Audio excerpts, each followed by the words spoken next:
Wrestling with Shadows. Welcome into another episode of the Critics Collective. I'm the Dad, Panther, writer, streamer, content creator, master of none, and I am the best there is, the best there was, and the best there'll ever will be, as far as in my head or maybe my household or just my office. Start off small and work your way up. Now, we're going to go ahead and talk about Bret the Hitman Hart and that Hart Foundation. Well, not necessarily the Hart Foundation. We're going to focus more on Bret. But this is a movie documentary from 1998. Check out some of the other stuff we've done. We've done Beyond the Mat. We've done something with the Heartbreak Kid, Shawn Michaels, the icon, the main event, the showstopper, Mr. WrestleMania himself. And for this one, it's called Hitman Hart, Wrestling with Shadows. Now, this one gets confused a lot of times with some of the other productions they've done with Bret. But to me, this is the best Bret Hart documentary. Let me know in the comments if you see something that you've seen something that might be better or that is better as far as Bret Hart. This one, the reason why I really enjoyed this one is I'll explain all that after first impressions and highs and lows, and then we'll rate it. But until then, IMDB says this documentary focusing on the career of pro wrestler Bret Hart and his controversial exit from the WWE. It doesn't say WWE, it says the other thing, but we can't say that for legal reasons, respectfully. First impressions of this one, similar to Beyond the Mat. I had no clue. It was just, I would just want to watch something. I didn't know if it was a part of a promo or a storyline or like that, but I had no clue. Now watching it, I'm like, oh, this is about Bret. This is focusing on him. I didn't know. No impression. That's highs and lows. The lows for this for me is unless I'm missing something, there's a chance. There's just so much stuff that comes out we don't get a chance to watch. Why isn't there something else with Bret as far as his legacy and what he's done for professional wrestling, especially in the WWE? Why isn't there anything for the Hart Foundation? I know there's been some stuff for the Hart Foundation, but a lot of them are just, I want to say, they're like montages or best episodes type of thing, not the history of things that kind of go into it. And I don't know. That would probably be the only thing that's bad for me. Now, much like Beyond the Mat, much like Dark Side of the Ring, this peels back layers that you don't know in professional wrestling. So with this one, some of the call-outs, I'll say there's no negative. We already kind of went over what was there. The positives I would have is, here's another negative. It's hard to find this one for some people, give or take where you're at in the world, because you can only see this on Tubi. So just kind of keep that in mind. Now, like Bret says, it's hard to find a hero. And the whole idea of this, it may seem just so different now in today's time if you didn't grow up watching Bret or that kind of wrestling, is that a lot of the wrestlers now and their gimmicks are just so not good guy, not bad guy, something that kind of blurs in the middle. So you really don't have that hero. I mean, look at what John Cena's done.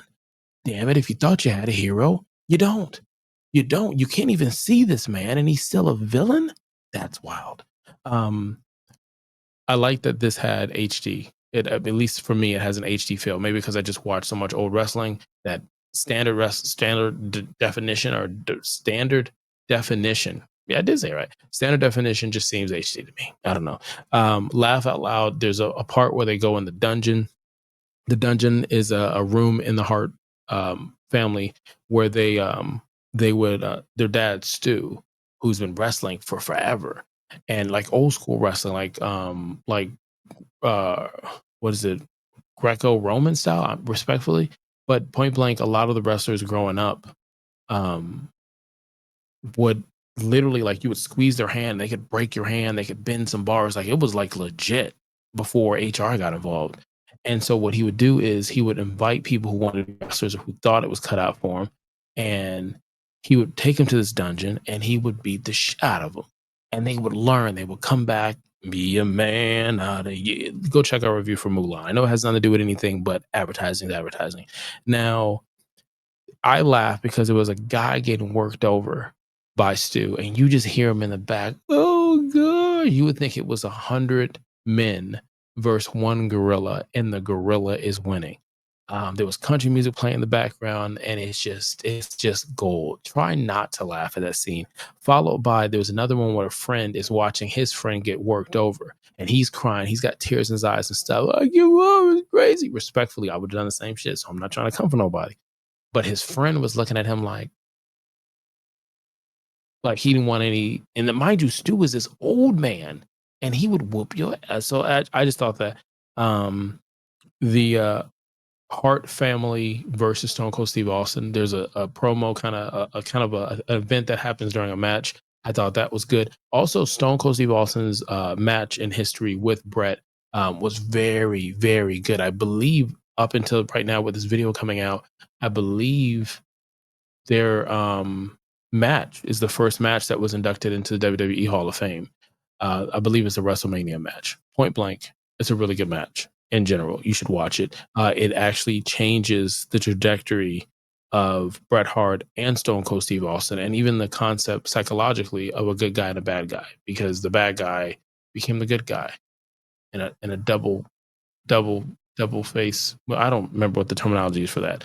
Now, what I really enjoyed about this was it showed Brett's life traveling around the world and his impact in pop culture, like being on an episode of The Simpsons and things of that nature. Really cool, goes really far back into where he first started.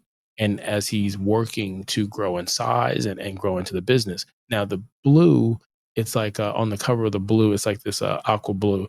To me, it was just something because I knew Bret when I started watching him. He was wearing the blue before he switched to the pink. Whenever I created a character in um, WWE games or wrestling games in general, I would actually use that blue as a nod to him. So when Sean actually had the hearts on his tights, there's one time where he, or not one time, several times where he had that blue, that same blue, and I'm like, look at the two best coming together, coming together. I think it was he might have wore it against Chef Jared in your house. I can't remember. Anyways, at some point in this, it goes deeper into probably the biggest thing on here, which would be him versus Shawn Michaels in Montreal for the screw job that everybody knows. That's notorious. I actually have it on my phone where it notifies me that it's the date for the screw job. And you got a chance to see something that you didn't see before. Because again, this isn't licensed by Vince in the WWE. And similar to Beyond the Mat, it peels back some layers. So what I mean by that is um, the viewers like myself watching it, we saw something, what we saw. We're like, oh man, this is crazy. Like, I can't believe this happened.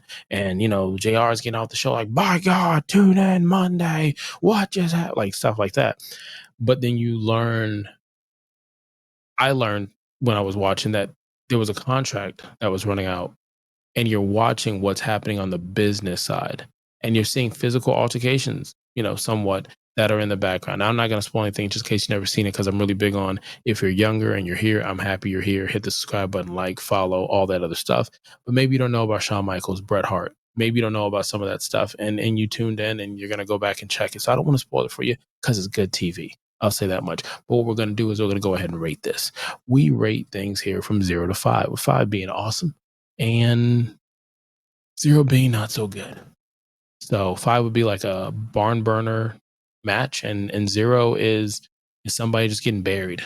Just getting buried. They just, for whatever reason, that's it for them. Maybe their contract's up. And that's it. Now, what I will say, in a match, even if it's a squash match for 3 minutes, if we your squash match and you just want to just try us out for 3 minutes, come on, just please, just try us out for 3 minutes.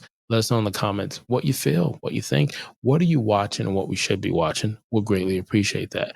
Now, for this, I promised in some videos, and I'm going to continue promising in these wrestling videos that we're doing here, the Critic Collective, that if I get 100 likes, I'm going to get, checking to see if my wife is behind me, I'm going to get a WWE replica belt, the Wing Eagle, the black one. That's what I'm going to get. It's one of the 4 or 5 belts I got my eyes on at the WWE shop. I don't have a promo code or anything to give you, but if I'm just saying, just hit the button, hit the like button. Now, it's not a collective. One of the videos needs to hit 100 likes. Where I just thought about it. What if I'm in a situation where, what if multiple videos gets 100 likes. Does that mean I have to buy multiple belts? I need to get some legal advice on this. But you could have been anywhere in the world and you chose to be here. Until next time, Kalika.